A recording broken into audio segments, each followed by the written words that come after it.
రెడ్డి మేము రెచ్చగొట్టకపోయినా ప్రజలే రెచ్చిపోయి ఉన్నారు. మేము ఏం విప్పకపోయినా కూడా ప్రజలే ఆయనను బట్టలిప్పి కొడతామని బయటికి వస్తే అంటున్నారు. మేము రెచ్చగొడతలేము అని అంటున్నారు, మీరు అంటారు అంటే బీఆర్ఎస్ వాళ్ళు అంటున్నారు. కానీ ఇప్పుడు ఉచిత బస్సు పెట్టిండు రేవంత్ రెడ్డి, అందులో మహిళలు అయితే ప్రయాణిస్తూనే ఉన్నారు. వాళ్ళకు కూడా బడ్జెట్ లో ఎంత ఆదా అయింది అనేది కూడా చెప్పాడు. ఇంకొకటి రైతు రుణమాఫీ చేస్తూనే వస్తున్నాము అని చెప్పేసి వాళ్ళు చెప్తున్నారు, కాంగ్రెస్ వాళ్ళు ముఖ్యమంత్రితో సహా. ఇవ్వట్లేదని బీఆర్ఎస్ అంటుంది. ఇవన్నీ కూడా అంటే రైతులను రెచ్చగొట్టే ప్రయత్నం కాదంటారా? ఇప్పుడు రైతులను రెచ్చగొట్టి మేము ఏదో రాజకీయ లబ్ధి పొందాలని మేము ఎప్పుడు చూడలేదండి. కాంగ్రెస్ పార్టీ 6 గ్యారంటీలను 420 హామీలను ఎలక్షన్ల ముందు తెలంగాణ రాష్ట్ర ప్రజలకు ఇచ్చింది. ఆ 6 గ్యారంటీలల్లా మహాలక్ష్మి పథకం కింద ఫ్రీ బస్సు మినహా ఏ పథకాన్ని కూడా ప్రజలకు ఇంతవరకు అమలు చేసి చూపించిన దాఖలాలు లేవు. ఫ్రీ బస్సు వస్తలేదు, 500 గ్యాస్ వస్తలేదు, 2500 పెన్షన్ వస్తలేదు, 4000 పెన్షన్ పెంచిస్తా అని చెప్పిండు చూడు, అది కూడా ఇంతవరకు పెంచి ఇవ్వలేదు. రైతు కూలీలకు 12,000 ఇస్తా అని చెప్పిండు, అవి కూడా ఇంతవరకు ఇయ్యలేదు. బోనస్ కూడా అరా కొరా వేసి బోనస్ ని కూడా బోగస్ చేసిండు. ఇంకొకటి ఫ్రీ బస్సు పెట్టినా అంటున్నాడు. ఫ్రీ బస్సు పెట్టి మా మహిళల ఆత్మగౌరవాన్ని దెబ్బతీసిండు.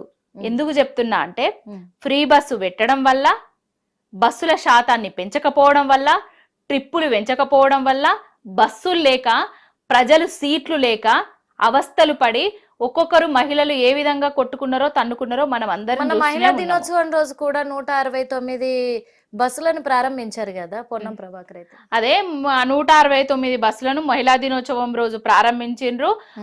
ఆర్టీసీని ప్రైవేటు పరం కూడా చేస్తామని చెప్తున్నారు. ఇంకొకటి ఆర్టీసీ బస్సులలో ప్రైవేటు బస్సులు ఎవరైతే ఉన్నాయో మహిళలకు మహిళా సంఘాలకు ఇస్తామని కూడా చెప్పిండ్రు. అవన్నీ చెప్పే వరకే, అవన్నీ చేసింది లేదు, చూసేది లేదు, వచ్చేది లేదు, పోయేది లేదు. ఇవన్నీ కాదు, మా మహిళలకు ఇస్తా అన్న స్కూటీలు ఇయ్యండ్రి, మా మహిళలకు ఇస్తా అన్న, మా యువతులకు ఇస్తా అన్న కళ్యాణ లక్ష్మిల తులం బంగారం ఇయ్యండ్రి, అత్తలకు పెన్షన్ వచ్చినా కూడా కోడన్లకు నెల గవర్నమెంట్ ఉద్యోగులకు పడ్డట్టుగా 2500 రూపాయలు ఇస్తా అని చెప్పారు, అవి ఇయ్యండ్రి అని అడుగుతాను. ఈ రోజు ఏదైతే బట్టి విక్రమార్క గారు బడ్జెట్ ప్రవేశపెట్టిండ్రో 2వ పేజీలా ఒక 4వ పాయింట్ ఒకటి చెప్పిండు. నిజం కూడా ప్రతిరోజు ప్రచారంలో ఉండాలి, లేదంటే అబద్ధం నిజంగా మారి రాష్ట్రాన్నే కాదు, దేశాన్నే కాదు, ప్రపంచాన్ని కూడా నాశనం చేస్తది అనేసి. నిజం అనేది ప్రచారంలోకి లేకనే మా కేసీఆర్ గారు ఓడిపోయిండ్రు.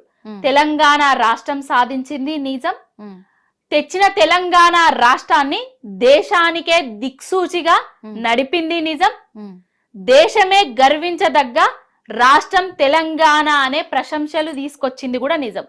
మేము చేసింది చెప్పుకోలేకనే ఓడిపోయినాం.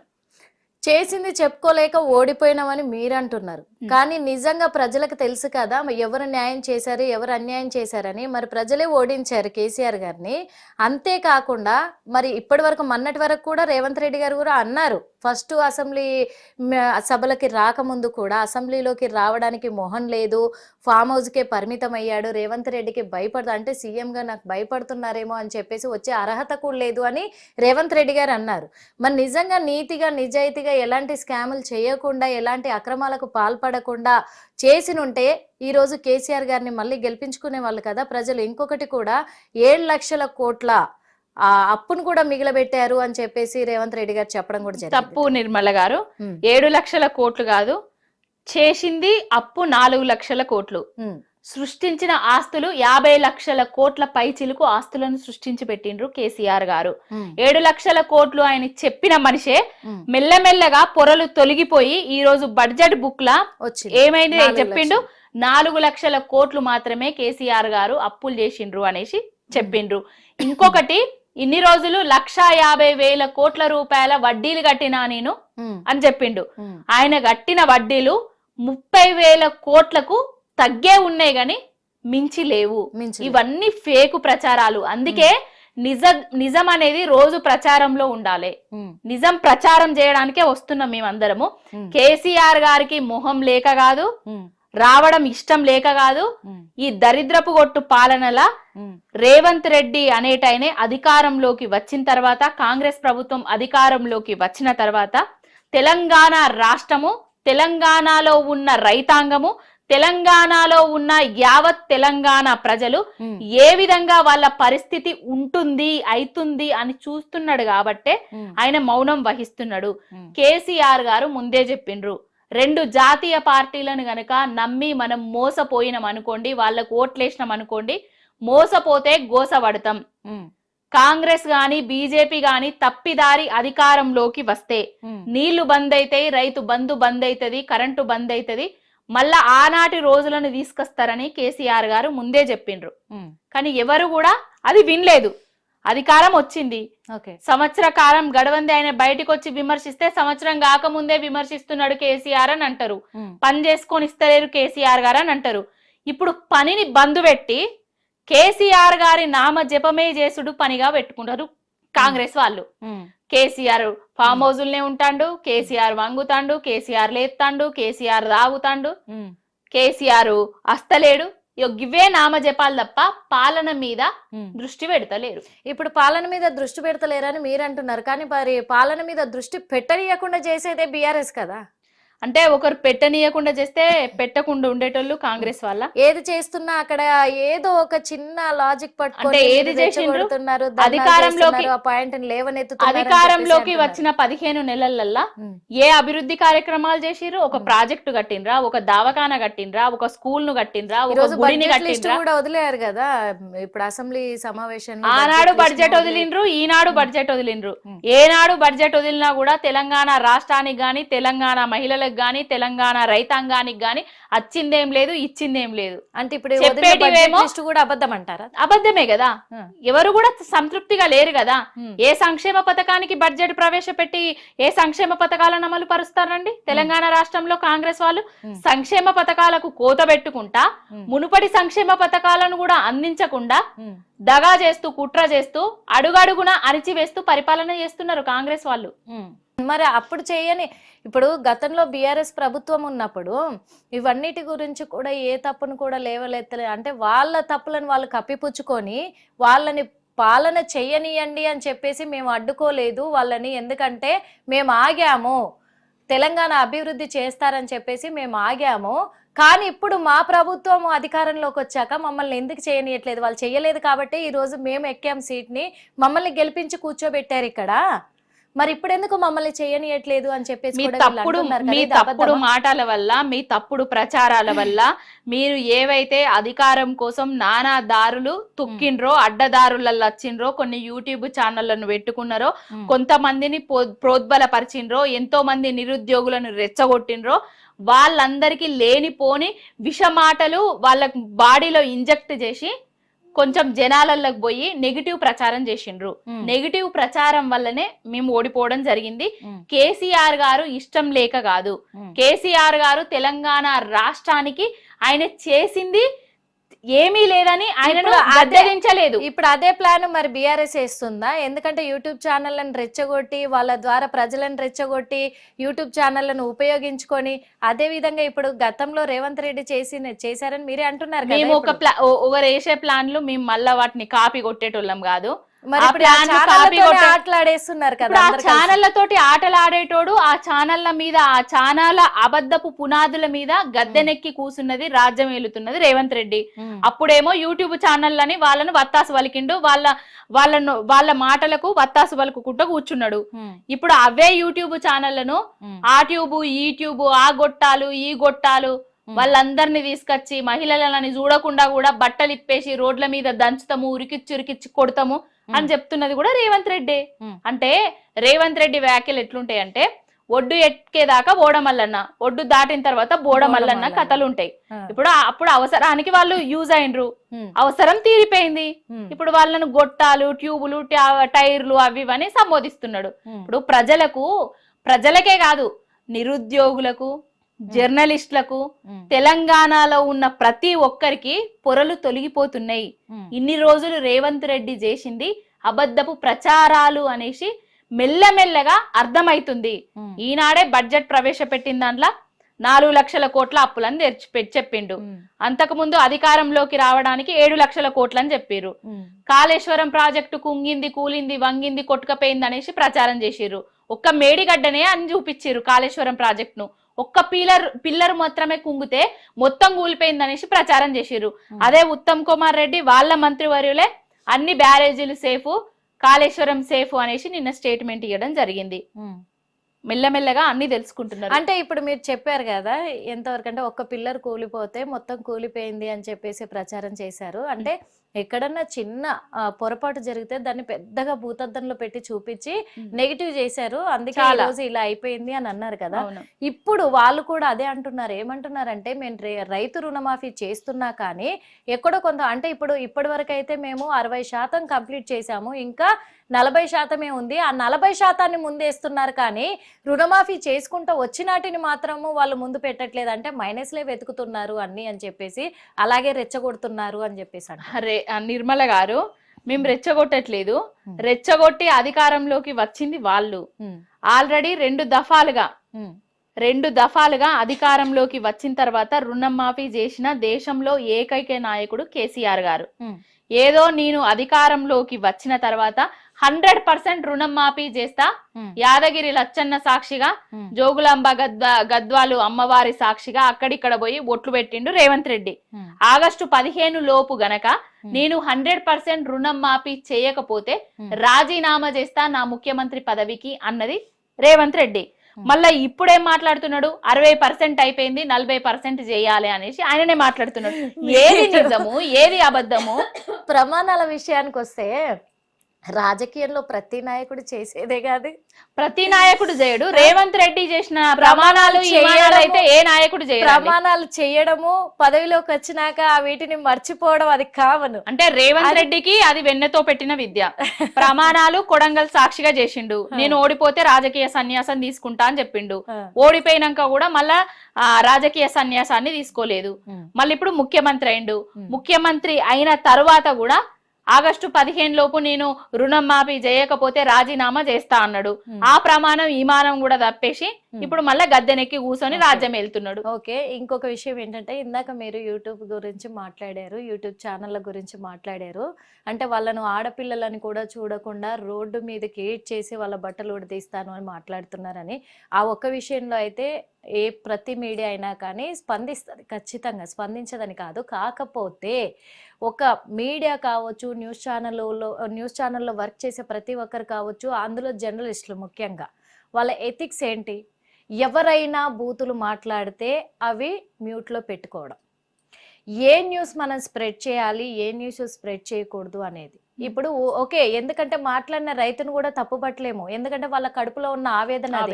ఊర్లో ఉన్న రైతు పంట పండిస్తాడు కాబట్టి వాళ్ళు ఏం మాట్లాడతారు, వాళ్ళ లాంగ్వేజ్ లోనే వాళ్ళు మాట్లాడతారు కదా. అది గమనించాల్సిన అవసరం ఎవరికి ఉంది? జర్నలిస్టులకు ఉంది.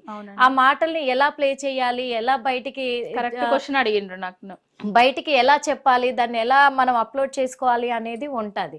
అయితే ఇక్కడ ప్రచారం ఇప్పుడు ఏం జరుగుతుంది, కామెంట్లు ఏమొస్తున్నాయి, ప్రతిపక్షాలు ఏం మాట్లాడుతున్నారంటే వాళ్ళతోటి అలా మ్యూట్ లో పెట్టకుండా ప్లే చేయించిందే బీఆర్ఎస్, కావలసిగా రెచ్చగొట్టే ప్రయత్నం చేశారు, అందుకే వాళ్ళు అలా ప్లే చేశారు.